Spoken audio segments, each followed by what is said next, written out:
Okay, I'm just going to now take pleasure in introducing Karl Holmqvist and Johanna Calle and Melissa Gronlund, who's an editor of After All and a writer based in London.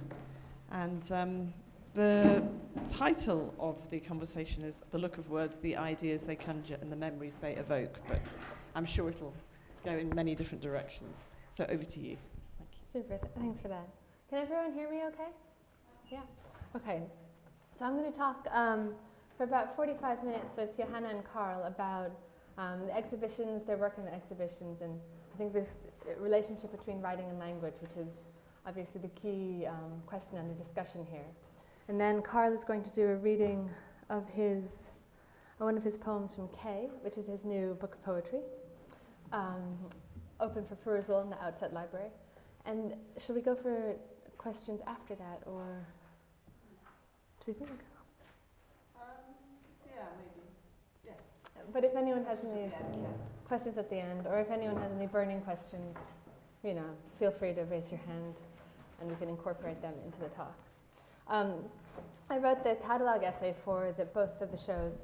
As Kate mentioned, there's this show which is opened just last night, and then in 2 weeks, the show's opening in 4 weeks at the Drawing Center in New York. And they both look at artists who are using language as a drawing practice now, or artists who are using language in a visual arts medium. And the show in New York is a more historical focus. It kind of questions the dominant conceptual reading of the use of language as words to be looked at. That's the famous phrase. And Claire Gilman in her show is trying to give a more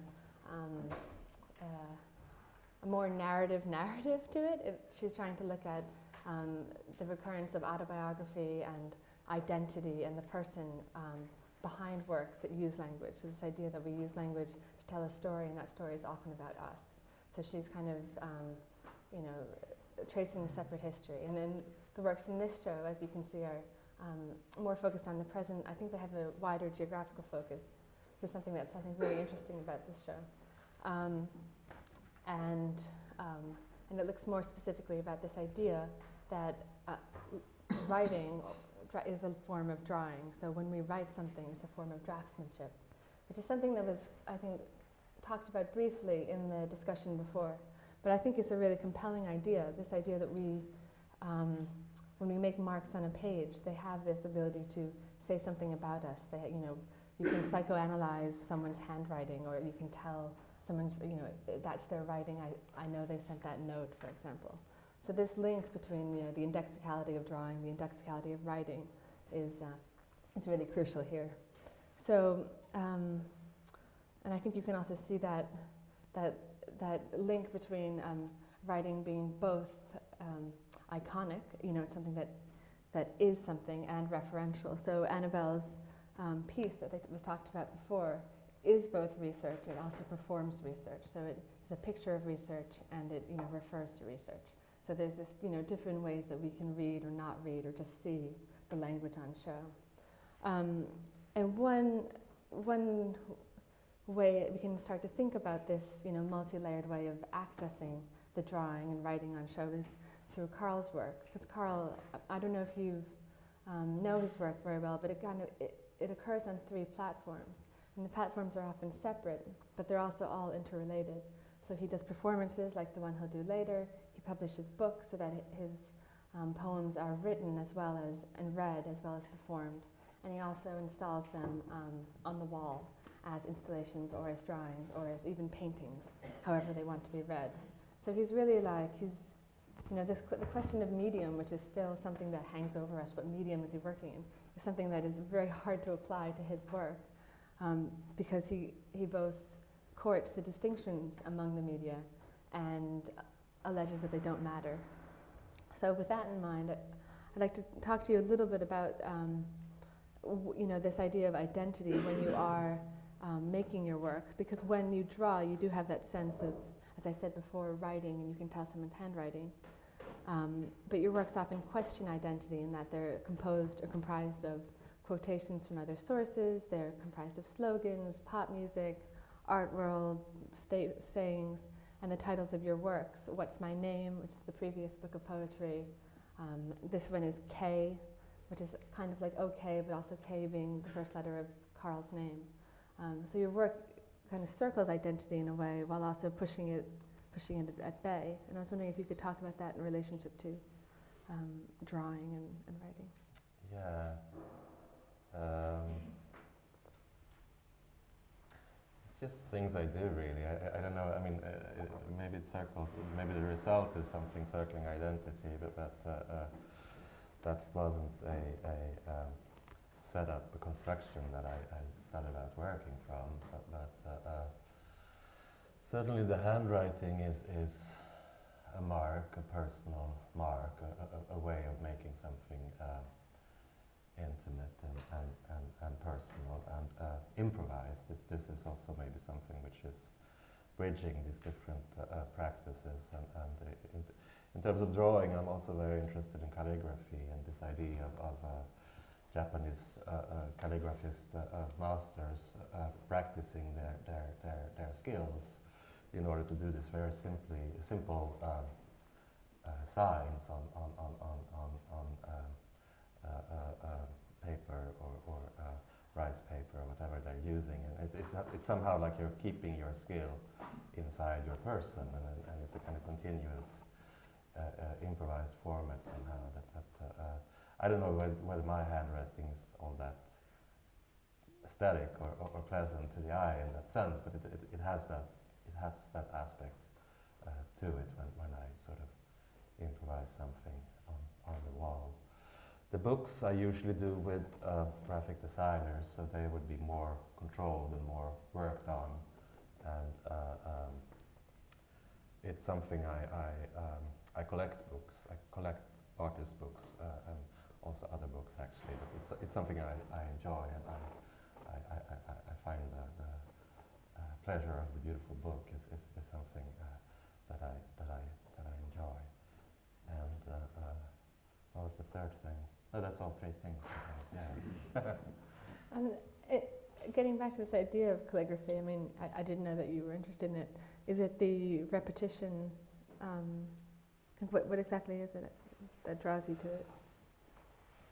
Well, I mean, I put the pen to the wall and write the things, and there is a kind of concentration in the moment when I'm doing it, but I'm not necessarily thinking about making it pleasing or unpleasing, or I mean, it's just something that's done. But I have had experiences with asking other people to do things for me, and somehow it doesn't really work. It seems to be necessary that there is something of my hand there, and I just thought about it also in relation to the discussion before. That is interesting in academic and traditional in the history of art. I mean,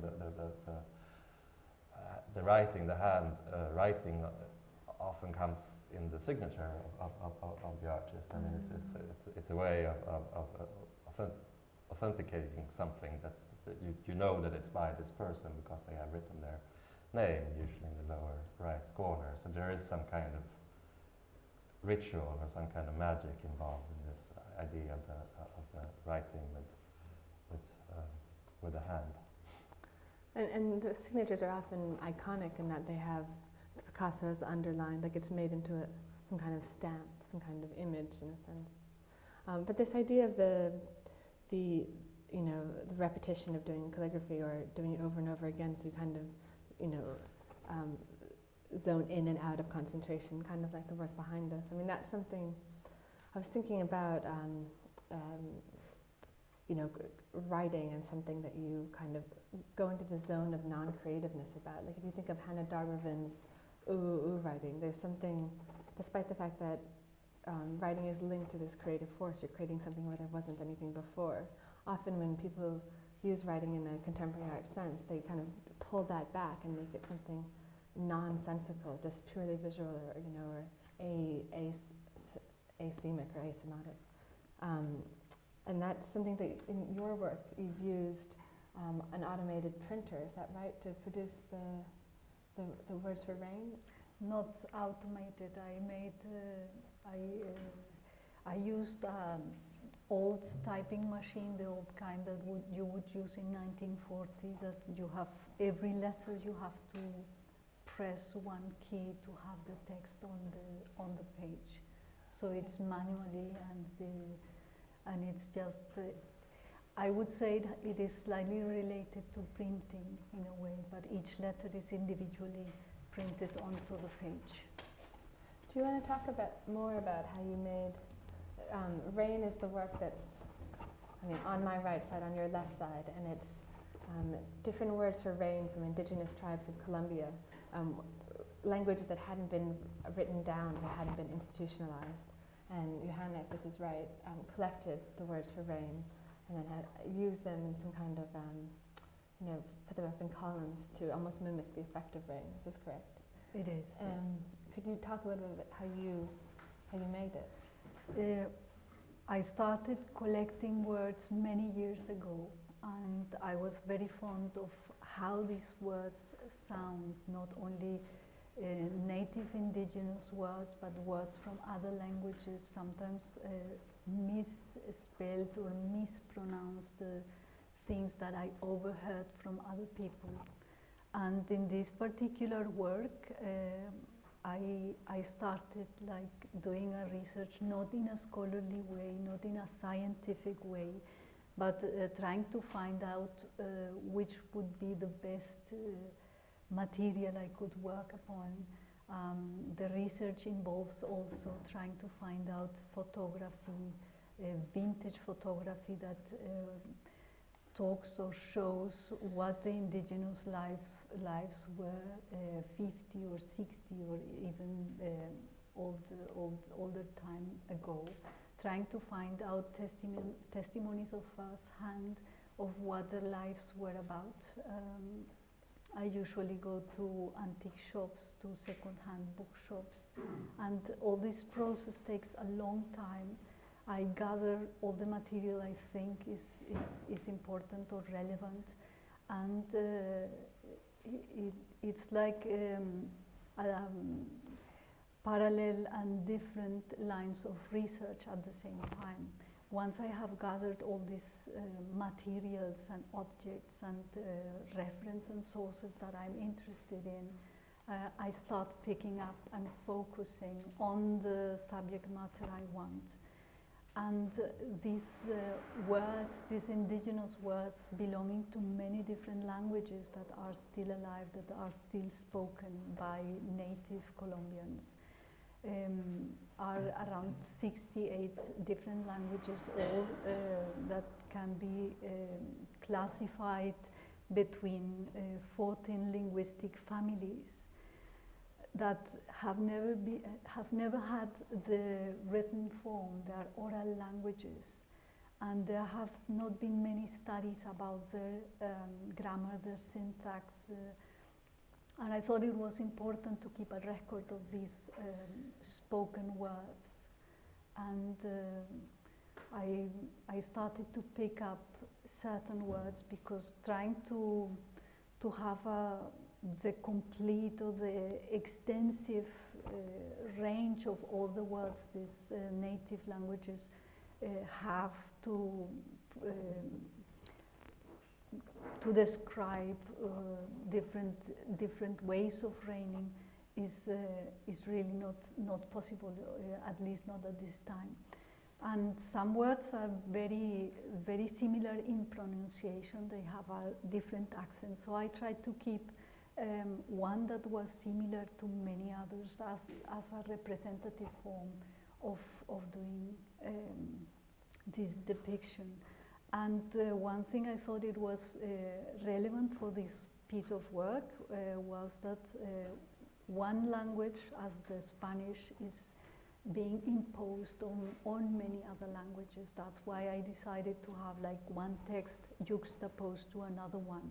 So you can see from the distance that it's a script word written in a bigger size, and then when you come closer, each letter is composed of other text that is underlying, and it's a way of addressing as well, like the concept of intertext, one text regarding or one text speaking about another text, and really that is about the work is about. Do you have that. any favorites?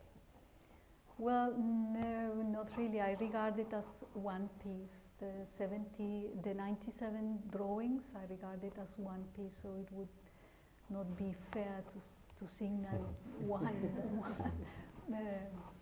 favorite one. Your work, yeah.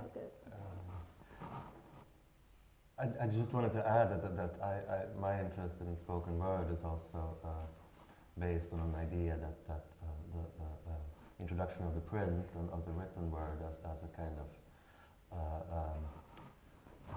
of guiding thing for what language is supposed to be like, how it's supposed to be logical and correct, is something which is changing us. I mean, there's a kind of idea of the spoken word. What's his name? Orality and literacy. I mean, there has been research on this, and my interest in the spoken word is somehow to kind of try and somehow counter this influence of the written, somehow occupying, invading our age and our minds. To find a freedom in the spoken word. If you only have a spoken language, you have a different idea of improvisation and of the moment. I would say that could maybe be interesting to think about in relation to the rains of words or rain from far away.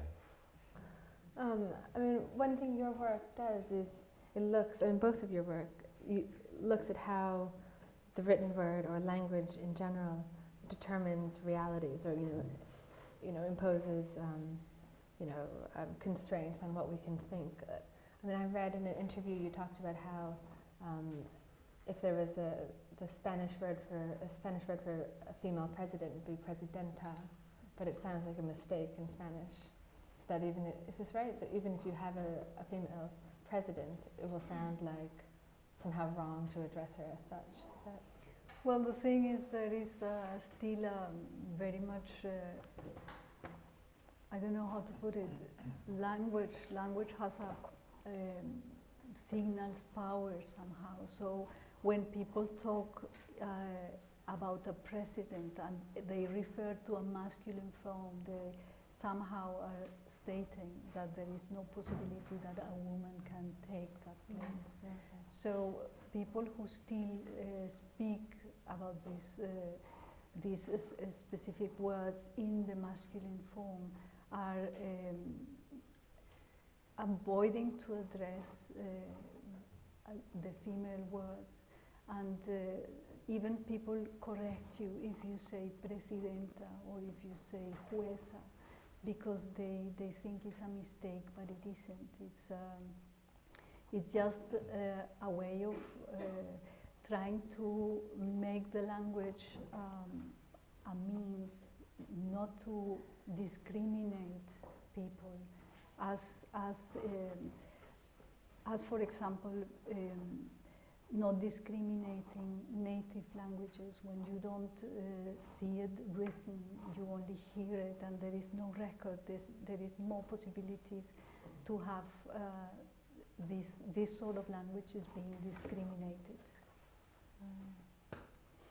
I mean, that is one thing that English, in not having, masculine and feminine words, allows. You can say a neutral president, but of course, when you say we don't have en, or man, like in French and German, so you do have to say, and if you say one, especially in Britain, it's supposed to sound very posh, so people avoid it. So you're always stuck saying he, in a similar way, whatever he might think about that for a regular, for the anyone. I mean, Karl, that's something that, your work, I think you had a great quote once, where you said that performance is like poems in drag, was that it, or something? Yeah, there's a whole kind of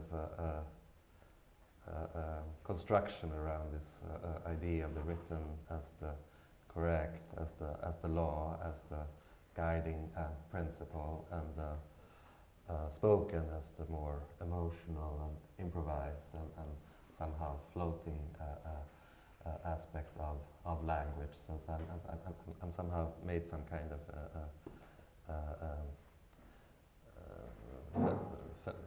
feminist or some kind of gender theory in relation to these aspects of the spoken and the written. And often when I perform things, I will include song lines from mainly,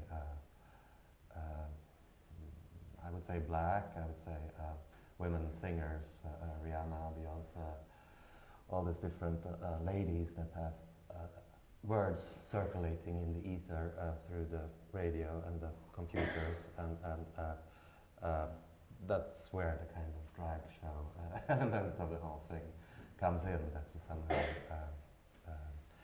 use these song lines that are somehow floating and often thought of as banal and sort of contentless, and to bring them into this more prestigious area of poetry and high culture.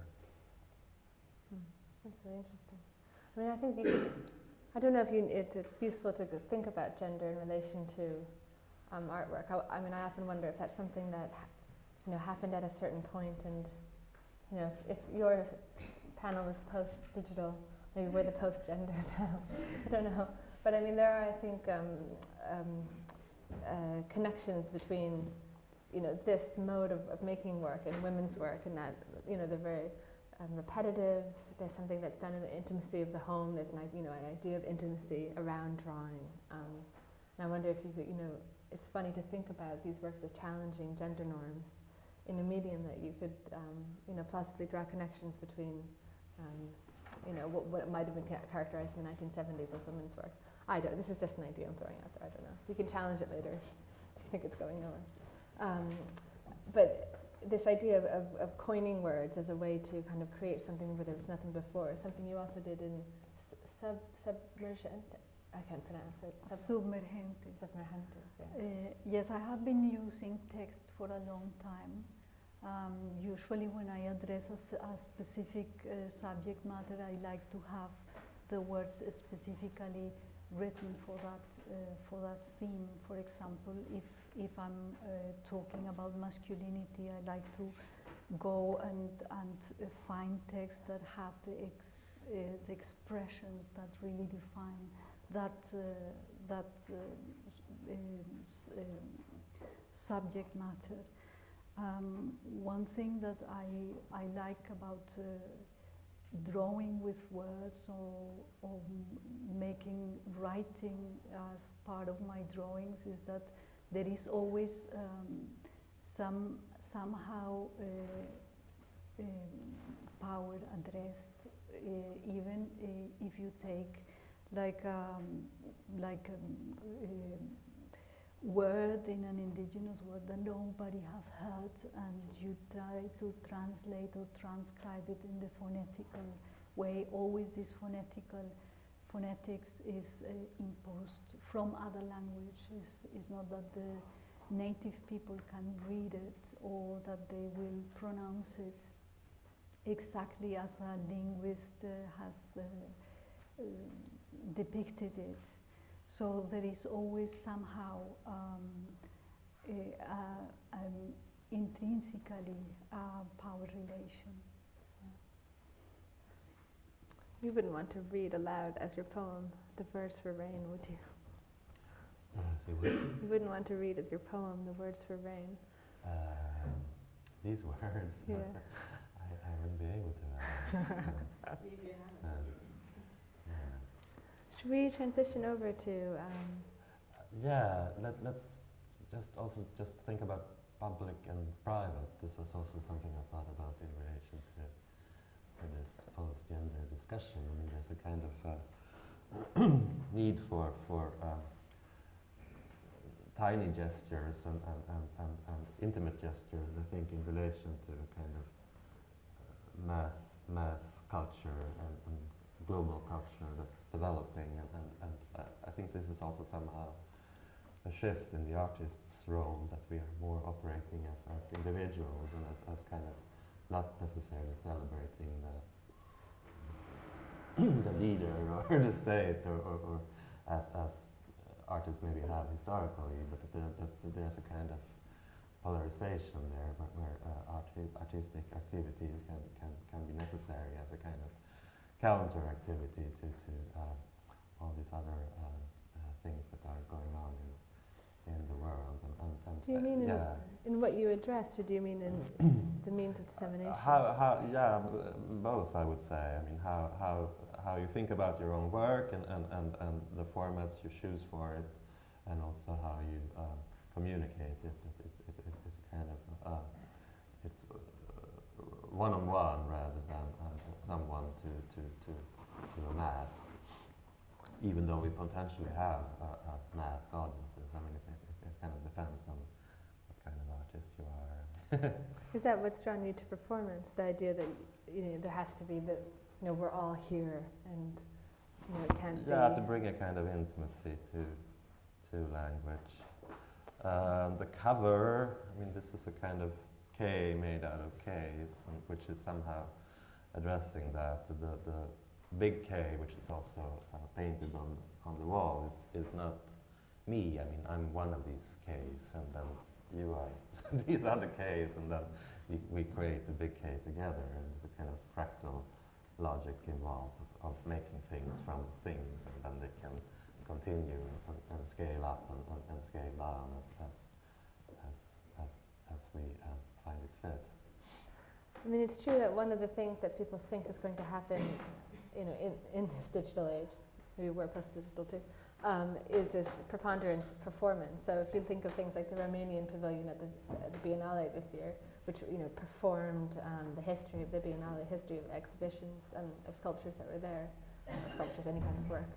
And it's this idea of the immediacy of the encounter and the personalness of the encounter versus, the fact that anything can become an image, and an image can go viral, and there's, I mean, it's almost like a reformulation of the idea of the aura. The aura is lost, and you want to recreate it by performance. And I think that's something. I think that dynamic in your work is very clear, in that you calibrate your performances based on the mood of your audience, or your mood. It's very much about here and now. It's not like a stock thing, but at the same time, if you want to see Karl's performances, if you have to go right now and you really want to see it, you could go on YouTube where there are tons of Karl performances, and so you still have that, even that authenticity of live performance has become an image on YouTube. That makes sense. So this book is thinking about empire, and thinking about this idea of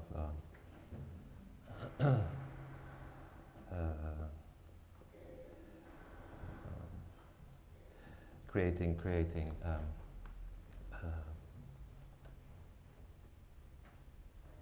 empire and have it wither. And it goes back to Rome, but there's also this reference to America, obviously, or capitalism, or something which is about to come to an end. When in Rome, the monolith must go. So it won't bleed the Ezra era. Beware of fascist feminism. Be very aware. I am the runway of your thoughts. Cloaca maxima, circus maximus. Cloaca maxima, circus maximus. Cloaca maxima, circus maximus. Marxism and art. Cloaca maxima, circus maximus. Marxism and art, when in Rome, lack of ideology, lack of political vision, the monolith must go. Empire about to expire, Marxism and art sight, Twombly, the bridge of sighs. I am the runway of your thoughts, a human grammar, inventing the syntax of tomorrow as we speak. Democratic language, cradle of democracy, a human grammar, inventing the syntax of tomorrow as we speak. Democratic language, cradle of democracy. From Sir, with rules, words are people, language is power, inventing the syntax of tomorrow as we speak, like the famous metaphor of a poem being like a high-rise tower. With each line we are time, R.E. weapons, words are people, language is power, words are people, language is power, inventing the syntax of tomorrow as we speak. Empire about to expire. Like the famous metaphor of a poem being like a high-rise tower, with each line being like a different floor, and each letter of each line being like a different inhabitant. Like sometimes the only way to inhabit a text is to read it out loud. We are time, animal collective. Like sometimes the only way to inhabit a text is to copy it by hand. Free coffee fee, fresh coffee, fresh. Sometimes writing is the only way to inhabit certain places. Animal collective. Like sometimes the only way to inhabit a text is to read it out loud. We are time. Like sometimes the only way to inhabit a text is to copy it by hand. Free coffee fee, fresh coffee. Do you have the time? Copy by hand. Mess comes from disorder, more than before. Brother to brother, oh, don't bother. Sleeping disorder. Christians, communists, and anarchists. Brother to brother, sleeping disorder. Christians, communists, and anarchists. Oh, don't bother. It's the sound of the police. Sleeping disorder, inventing the syntax of tomorrow as we speak.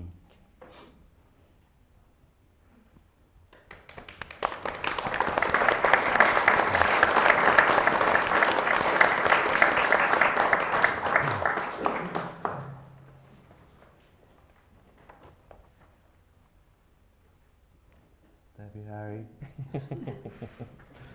Sasha Fierce. Debbie Harry. Sasha Fierce. Debbie Harry. Sasha Fierce. Madame Realism. Mutter Courage.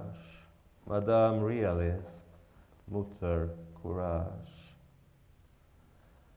Madame Realism. Not me. Madame Realism. Enough tyranny. Our Mutter Courage. Madame Realism. Enough tyranny. Enough tyranny. Madame Realism.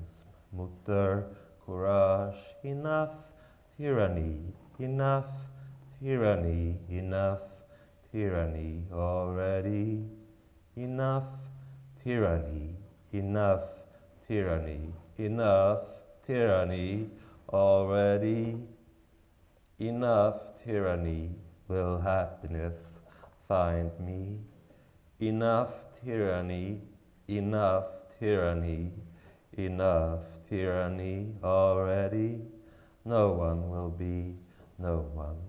Enough tyranny, enough tyranny, Madame Réaliste, Mutter courage, Madame Réaliste, Mutter courage, Madame Réaliste, Mutter courage.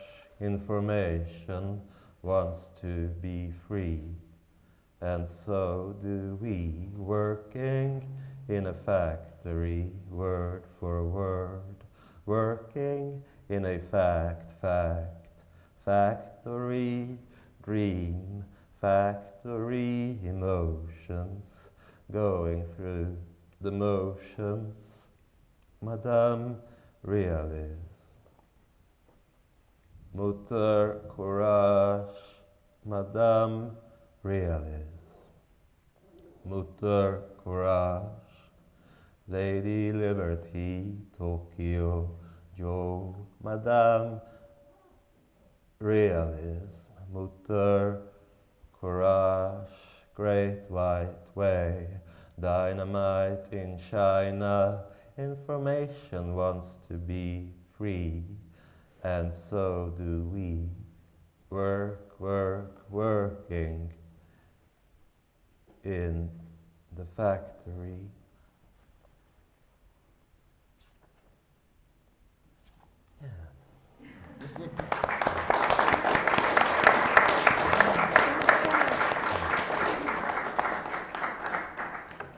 I just want to show, can I show the poem? Yeah, of course. Yeah.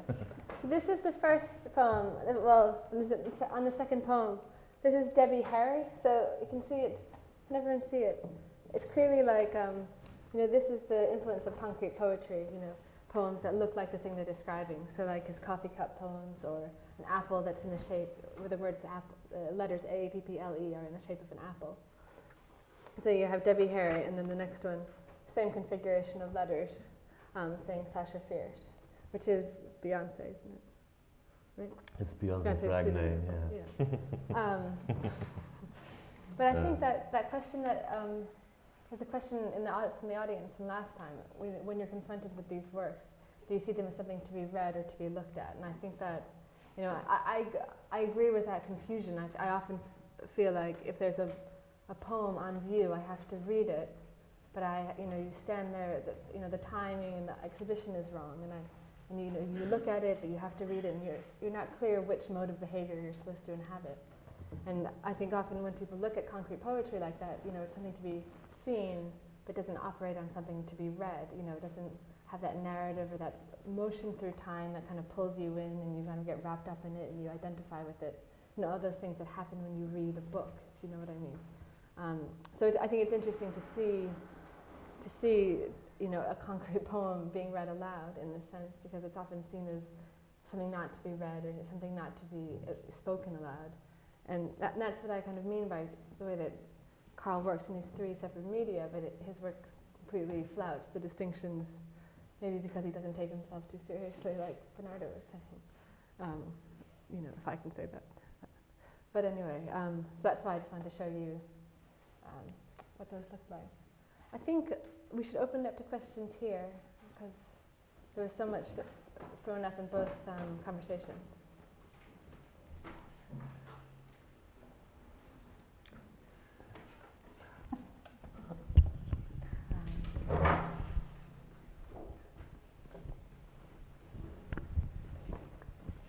Or we can call it a day. I was going to say something in reference to that place that we're talking about being in. I think one of the things about using language, I don't know if the artist here will agree with me, when you use language, you actually do invite, you require the person to spend more time. Not because they have to read it, but because there is an action between being invited to read, which you do the minute that you see language, prep to read. And then it kind of pushes you away in a sense because you're an art. And I think space is very relevant. I mean, to me, but I would imagine you know, it's that space of misunderstanding that isn't entirely one thing. Yeah. Yeah, I think so. Well, I think, I mean, when you think about historically how the categories have been theorized, poetry is about time, you know, moving through time, and painting represents, or sculpture represents one moment. You know, this is the historical division. And I mean, looking at yours, for example, like you can see it very clearly what it's doing at a glance. But if you actually read through it, you know, you can see where you kind of, maybe your hand got tired, or you got bored maybe, or then you were really on a roll and then you lost it, and then, but it becomes, you know, a journey and a narrative through time. And the piece operates in both ways, and I think that's something that all, you know, all these works do. You know, they operate iconically and referentially through time and at a glance, and I think that's what's really interesting about these two exhibitions, the one in New York and the one here, working together, is to say, you know, we don't have to be so cut and dried by what we say language and drawing does in a visual medium, language as drawing, but they, you know, they are working on many levels at once. Maybe, Johanna, you could say something about why you choose to use the typewriter and the manner in which you've adapted it so that you can make the work that you've made.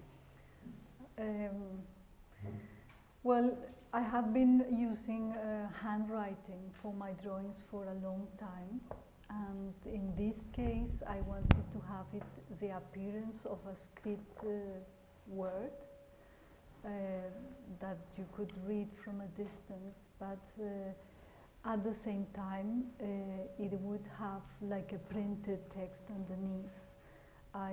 For this work, I was interested in the concept of intertextuality, one text on top of the other, and because most of these indigenous tribes have been having trouble with keeping their own language for many reasons, but one of the most important is dysglossia. So young people, even though they understand their language, they don't want to speak it because they want to be more westernized. So little by little these languages tend to disappear, and much of what they have been taught to learn Spanish and to speak properly in a different language rather than theirs, it has been written as a script form because it's more fluent, it's easier to read. So I didn't want to have it like a handwritten that sometimes has this personal deviations, like the A seems not to be an A depending on who writes it, because it becomes like a scribble or something like that. So I wanted to have this both somehow ambiguous thing, or having it the appearance of handwritten thing, but with a printed text underneath. So that's why I decided to do it like that. So you create a template, which is the cursive words. I did use a guideline for having this word, so you could read it from a distance. And yes, I quite like the quality that it was like a fluent line doing just one word, a word that has not a writing form, that is only an oral language, that it has been translated in a phonetical way.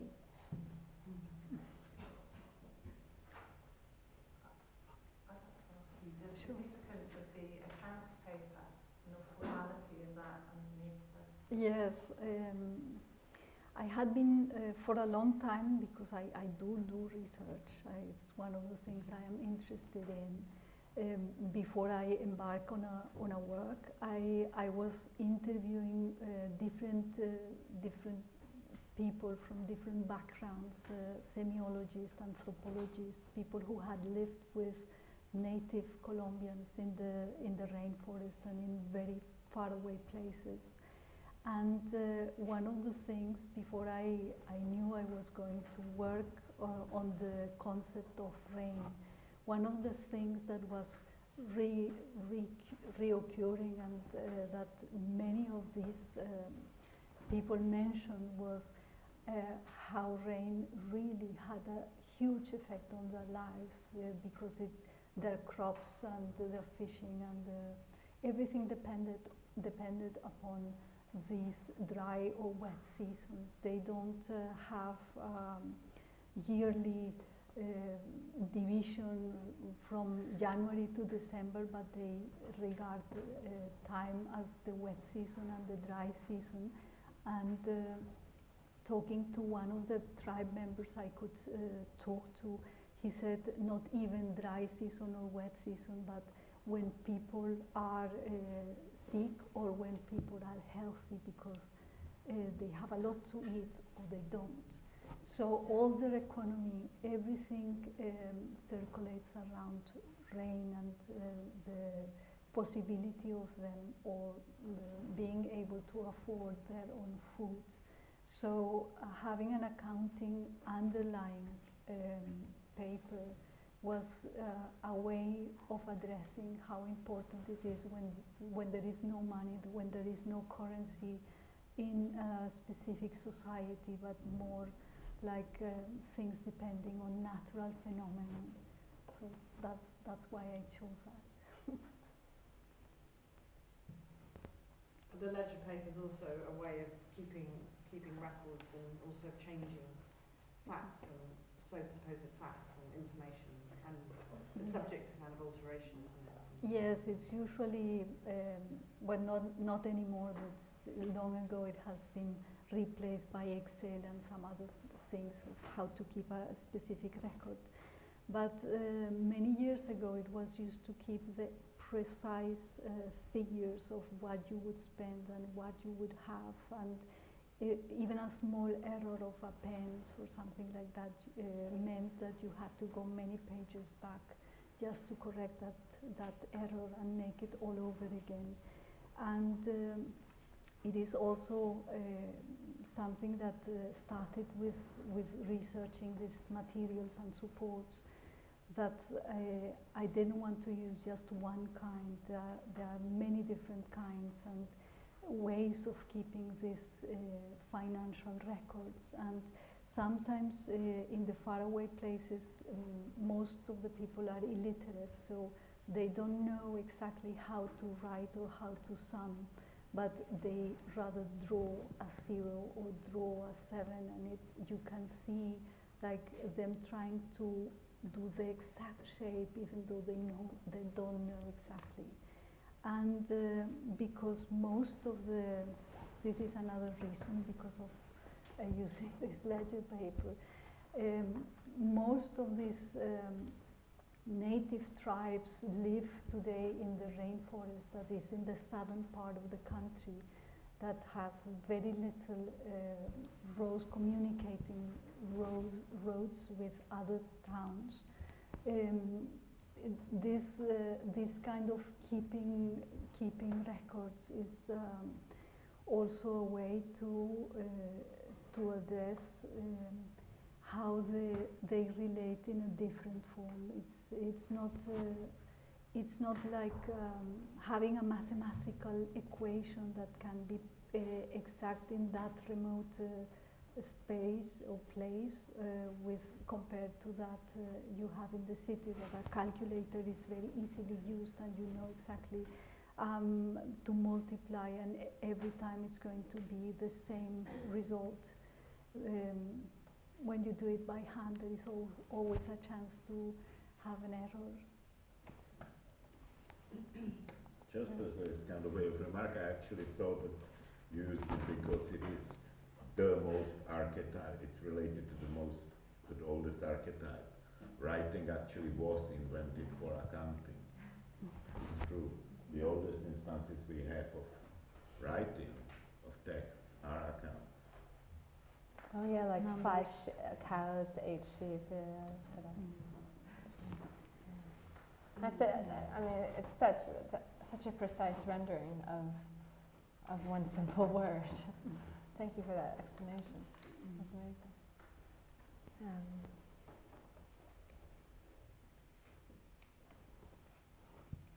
Do we have any more questions? All right. Carl, do you want to make Oh. one? Yep. I just wondered, Carl, if you could perhaps talk about how your performance emerges from your text, how one informs the other, or whether there is kind of an interplay between those two things. Yeah, I could give my version of it. I'm trying to have the language be democratic, and often in my writing I work with ambiguity of words and sentences, and one way of getting away from ambiguity is to what do you call that? When you underline certain aspects and Emphasize. emphasis, yeah, whatever. So I try to keep the rhythm, to keep the word somehow. Intonation. Intonation, voilà. That's the word. I try to avoid intonation to keep the ambiguity of the sentences somehow afloat, and it makes it slightly machine-like, and people think I'm trying to sound like a robot, but actually I'm trying to sound like a memory, like the way you would remember a phrase in your head, and it's also somehow meant to enter listeners' memory, and this would also be a reason for me to be using set phrases, to be using things that you can potentially recognize from elsewhere, so it becomes somehow like a collage in your head. I mean, do you mean like which one is prior? Like which comes first? The. Yeah, just wondered. I mean, I. Kind of, you know, that whole process works. I mean, I think, having thought about this problem myself, and I think slightly got it wrong, I suggested that the poems were a score for his performances, but that's not the way. That's not correct. I think they are completely fluid, if I can speak for you. I mean, that they go back and forth, and they do exist differently in different, you know, according to whether they're on the wall, spoken aloud, or read. I mean, I know that's really not. No, that's quite interesting to sort of, you know, just hear that and how they kind of operate with each other. Yeah, I mean, I think there's a lot of, you know, this idea of the score. I think is a fascinating. Like it's like something there's no word for in a way. Because I was thinking, like, you know, do you know Janice Kerbel has a work about a perfect baseball game, where she has, like, you know how baseball is obsessed with statistics. So she mapped out the statistically average baseball game. So at any point, at the first point, what is the average thing that would happen?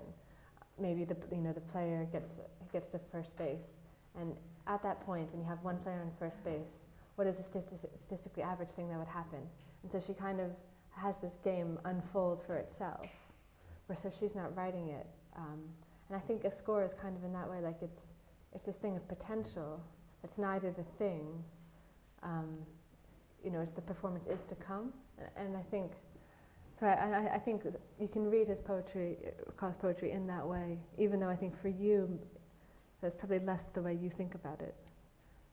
Yeah, I wouldn't think of score, because then you get back to the kind of question of authority again, that there would be a right and a wrong way. I mean, I'd like to go back to this idea of improvisation, and I basically improvise my readings from the writing, and if someone was to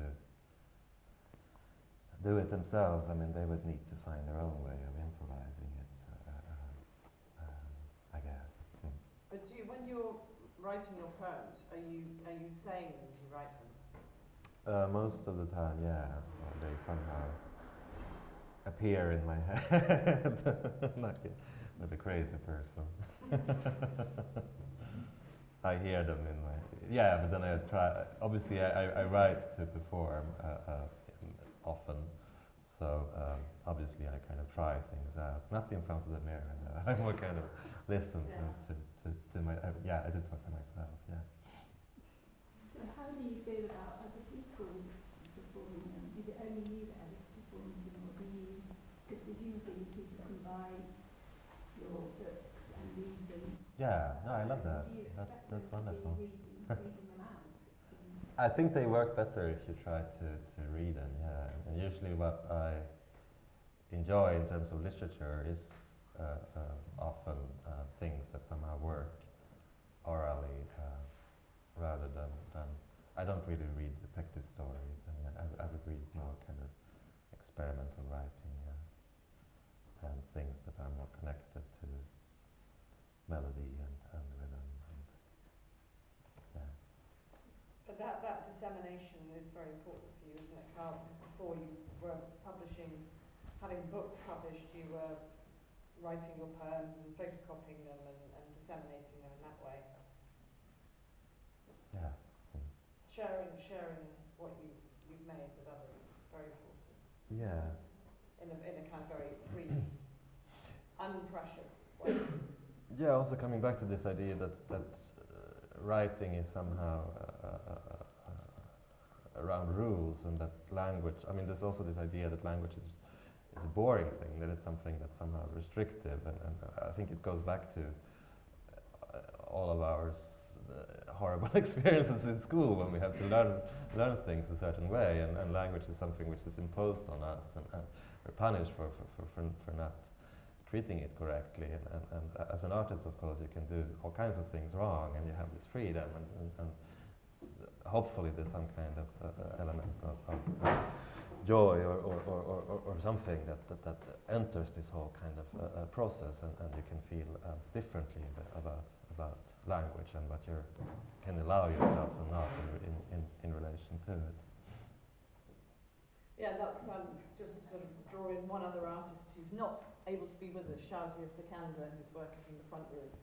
Her work is playing on that, refers back to the way that she learned English when she was born in Pakistan. She learned English through rote learning, and a lot of her work is playing on that sense of repetition, which and indeed the title of the work is Epistrophe, and it repeats the same phrase from two lines of poetry written by a 17th century poet, Calle, and it's repeated throughout the long piece that she's made, especially for the show, and there's repetition as well through other signs and symbols that she uses in place of language. So the script is being kind of alternated with arrows and other kind of motifs that are repeated, almost that take the place of words and letters. And Calle was someone who was reinventing traditional Urdu poetry, and it's wonderful that his work is still around after 400 years, and usually work that does last are often challenging authority, and this is one of the things that we're doing as artists, and yeah. We'll see which ones of these words will be around in 400 years. Was there a question over there before we... No, okay. Okay, good. Well, thank you so much. Yeah. Karl and Yeah, Johanna, thank you that very was much